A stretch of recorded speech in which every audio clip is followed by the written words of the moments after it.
Hi guys. It's been a while. It's been a long old while since we've done any kind of mental health chat. Um, I think that there's various reasons for that. I think partly it's feeling in the right state of mind. It's partly feeling like you want to have something to say that will be of use. Sometimes it's about just wanting to avoid your own mental health because to go there is perhaps a bit painful, or you're circumnavigating whatever the issues that are affecting you at any time for particular reasons or whatever. Anyway, I'm going to be doing a chat with a mate on Instagram soon, all about loneliness. And I just thought, let's have a think through this. What is loneliness? Loneliness on a bank holiday Monday. I'm just thinking, for a lot of people, loneliness is quite a literal thing. They're on their own. They don't have someone around them, or you don't have someone around you. I've spent in my life bank holidays on my own, even though I have to say I had the luxury of knowing I had a mother, or I had a grandparent, or I had friends. But I chose to spend times in my past, especially on days, I don't know why bank holiday Mondays are sort of a strange day, really. On the one hand, they're a day where everyone's kind of allowing themselves to kind of enjoy themselves. The clock on the timer's off just for a little bit longer. It's extra time to kind of, indulge in friendships, relationships, kicking back, having fun, all that kind of stuff. I think it's carnival this weekend too, and I can think back to some of those carnival weekends where the last thing you are, literally in a physical sense, at carnival is alone or lonely. You are surrounded by thousands and thousands of people. But of course, it's about what's in here, isn't it? It's about how lonely you are in here, and it's a state of mind loneliness that shifts and changes. It's a classic cliche. You can be in a crowd, but you can be incredibly lonely. You can be in a family, and you can be incredibly lonely. You can be part of a work team, a crew, and be incredibly lonely. And in fact, in a work situation, you can be lonely as a boss because people kind of tiptoe around you. You can be lonely as a director. You might be heard professionally, but you might not be heard at all on an emotional or personal level. So there's that. Loneliness is something that we can instigate for ourselves. We can put ourselves or find ourselves in a lonely place because it suits us, because it fits with a sort of hormonal hit, or a kind of a familiar place. That strange thing. I mean, I liken it to how I have some really horrible memories of certain parts of my life or childhood, and I associate them with places. And weirdly, you would think that one would hate that place, but I find a strange comfort going to places like that. So, for example, I'm thinking of neighborhoods like the neighborhood I grew up in as a teenager. I choose to run in those neighborhoods when I go for a run because there's a sort of comfort in being there. There's just a familiarity in discomfort in a strange way. Loneliness can be something that we very much bring upon ourselves. It's not just something that happens to us. I mean, I think there's a sense, isn't there, when you say the word "I'm alone." If someone's alone, there's the inference that there's a choice involved there. Whereas, if you're lonely, you've had the choice removed from you. But I think many of us struggle with mental health conditions or issues that have a kind of, almost a kind of, was it Dr. Dolittle? Is it the animal that pushes and pulls? It's two halves of an animal, something that push me, pull you. We have issues, or some of us have issues where we want to be present and belong and with people and not alone, but we feel we can't meet the requirements or the benchmark that's demanded of us, and so we somehow then whittle ourselves away. So we want to be present, but we can't do it. So we don't want to be alone, so we revert back to being alone, and we revert back to feeling like it's not been our choice. And when you have a mental health condition that prevents you from being able to, engage, say, social anxiety, bipolar depression, any number of kind of, all sorts of neurodiverse conditions where, you are prevented through no fault of your own from being able to meaningfully be present or contribute to a social situation, that you can feel aggrieved, loneliness. You can feel aggrieved. You can feel like, I'm barred from this. I'm not allowed to do this. I can't do this. And yet there are also some instances, and I think this is something that's worth talking about. I think, gender-wise, as a man, I can very easily feel very outside, obviously lots of daughters and wife and lots of female friends and what have you. You can quite quickly and easily feel outside of a very sort of female realm, in a sense. There's a connectivity and a connection that can be made amongst women that can sometimes be quite hard to be part of as a man, especially as a man with a mental health issue, or with social anxiety or bipolar or ADHD or whatever that is. And so loneliness. So sometimes I'll walk away from situations where there's lots of women, and I'll think, well, I'll kind of characterize it as it's not for me, but actually it's because I don't feel I can actually contribute. And so sometimes loneliness is about walking away from something because you don't want to be a burden. You perceive yourself to be a burden, and that is a potentially quite dangerous slippery slope, because that verges into isolating. It's no sad, awful, tragic coincidence that suicides or suicide attempts, that they more often than not, invariably, most often happen when you're alone and when you aren't with other people. And people always end up discovering the awfulness of a suicide, don't they, from someone being discovered and they've been on their own or something like that. So I think culturally, loneliness and being alone does carry with it a sort of taboo-esque aspect to it. And I think that's possibly why, as a culture, we chase and run after this idea that, the best situation to be in is in a group of friends, to have found your tribe, to find your crowd, to, we don't as a culture champion the hermit, for example, do we? Or the loner, or the isolated person. If someone's a bit of a loner at school, they're sort of almost dubbed the kind of, could they be the school shooter type thing? It's that idea that you've got to be odd or weird, and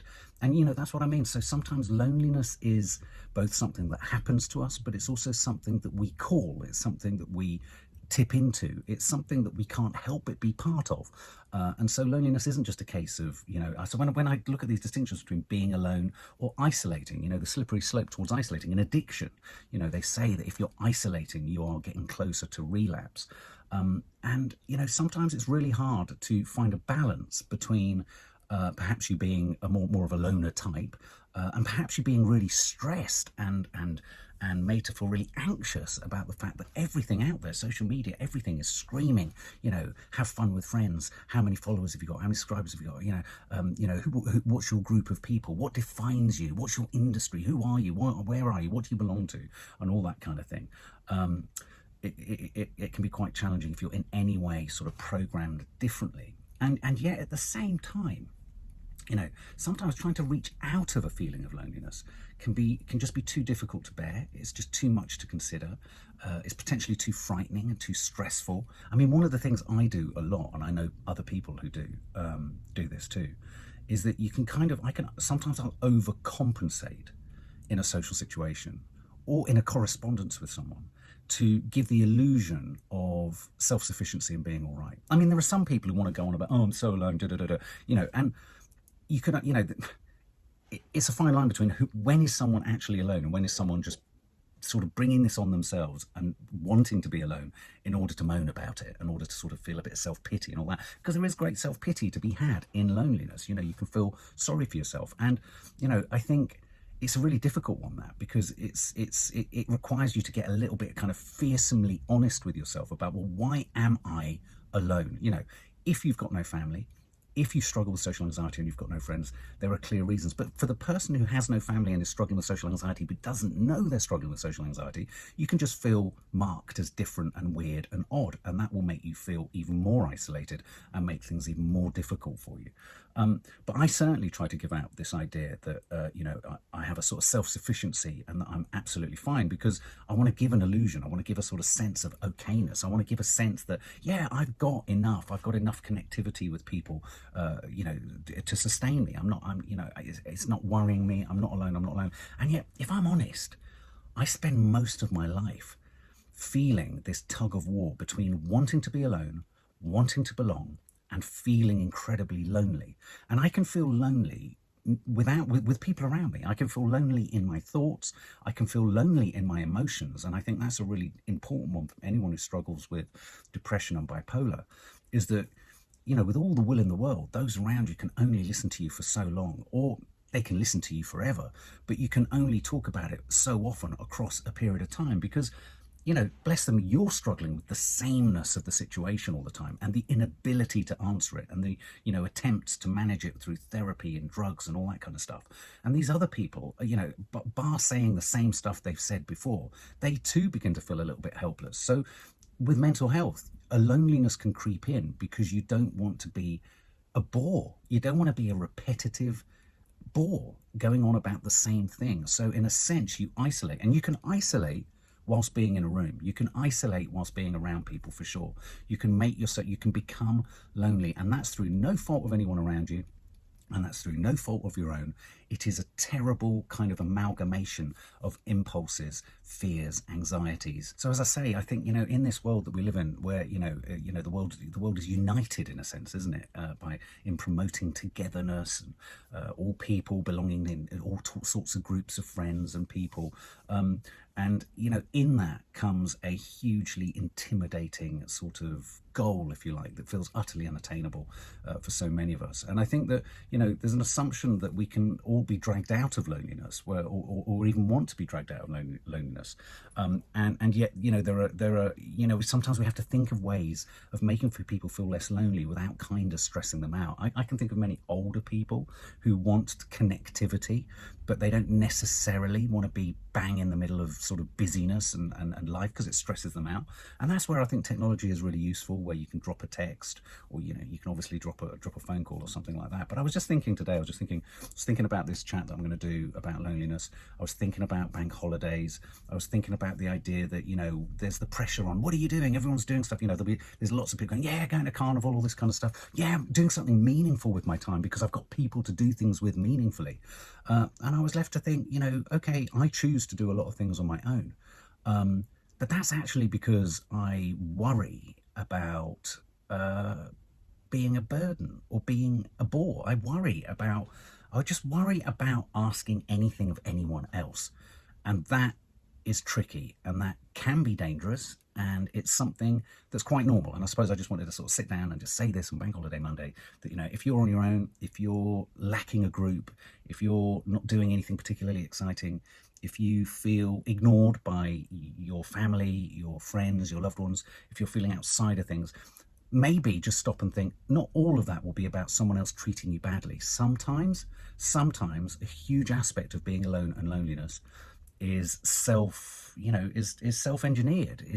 We bring it upon ourselves because we get a strange comfort out of it. And I think by doing a little bit of interrogation, sometimes you can work out whether, okay, am I actually wanting to be on my own today? Does this actually suit me in some way? Or am I just wanting the best of both worlds? Am I wanting to be wanted by someone, but I'm also not wanting to go or be with them? Because I think that's a huge part of it too. And I think that creeps into a lot of our older generations, a lot of the older people in our families. They don't want to be forgotten, but they don't necessarily want to be there. They don't want to be on their own, but they equally don't really want to be with you. I'll never forget my nanny Thelma saying, do you know what, it's kind of nice when you come down because you're just all in the front room and I'll go into my room and stay in the bed and watch telly. It was always strange. It was like we've come all the way down to see her and she stays in her room and watches TV. And yet that was the comfort she wanted. And so she didn't feel alone. She wanted to be alone, but she didn't feel lonely. And that was with us just being in the house, which is curious, isn't it? Anyway, if you are alone, if you are lonely, if you are isolating, just ask yourself some of those simple questions. Why? What aspect of my feeling of loneliness and aloneness and isolation have I got a choice in?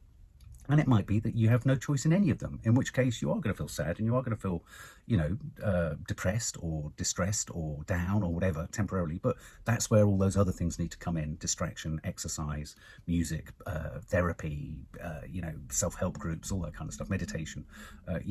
That might be when you need to turn to all those other things. But sometimes it's important just to say to ourselves and interrogate and do a little kind of MRI scan and go, okay, I'm feeling lonely and I'm feeling alone. I'm feeling a bit sorry for myself. Am I wanting to just feel a bit sorry for myself? I think that's the question to ask. Anyway, I hope there was something useful in there, guys.